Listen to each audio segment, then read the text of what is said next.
గౌరవ మంత్రి గారు రవాణా మరియు బీసీ శాఖ మంత్రులు పొన్నం ప్రభాకర్ గారు వారు గెలిచిన తర్వాత ఇక్కడ అభివృద్ధిలో భాగంగా ఇక్కడి ప్రజల ఆకాంక్ష మేరకు హుస్నాబాద్ ఎల్లమ్మ చెరువును సుందరీకరణలో భాగంగా మరి 18 కోట్ల నిధులు విడుదల చేసి అవి టెండర్ ప్రాసెస్ అవుతున్నాయి. మరి అదేవిధంగా ఇంకా 13 కోట్లు కూడా ప్రతిపాదనలు పంపడం జరిగింది.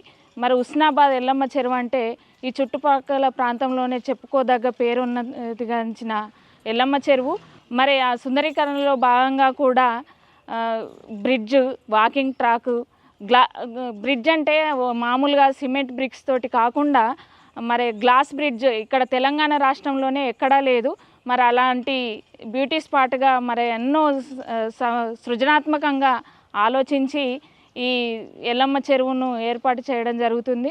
ఒక చెరువు దగ్గరనే ఇంత మంచిగా ఏర్పాటు చేసే విధంగా వాకింగ్ ట్రాక్ కానీ, పార్కింగ్ ప్లేస్ కానీ, బతుకమ్మలు ఆడుకునేందుకు స్పాట్ కానివ్వండి, లైటింగ్ కానివ్వండి, ఇవన్నీ కూడా అందులో భాగంగానే అభివృద్ధిలో భాగంగానే అక్కడ ఏర్పాటు చేయడం జరుగుతుంది.